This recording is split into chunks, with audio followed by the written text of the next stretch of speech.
梦到我在好像高空中飞起来，突然很用力的去啄地面上的2个人，之后就是好像冤结那种啄他们，啄完了之后又往天空上飞了，但是最后感觉，我怎么飞得这么高，这么不高？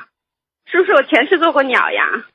不是做过鸟吧？应该就是说你跟某一个人在一世当中2个人冤结很深，后来呢，应该是在天上可能做过一种瑞兽吧。这种瑞兽呢，在阿修罗还是有报复性的。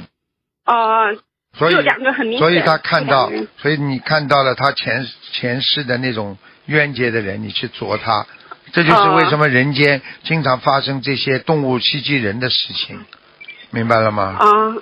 都是有，不是我做过鸟，全部都是有那个因缘果报的，不是做过鸟了，至少瑞兽也是鸟啊。因为感觉好像我真的像一个鸟在那飞。对呀，就是鸟啊，有感觉的呀。感恩师父。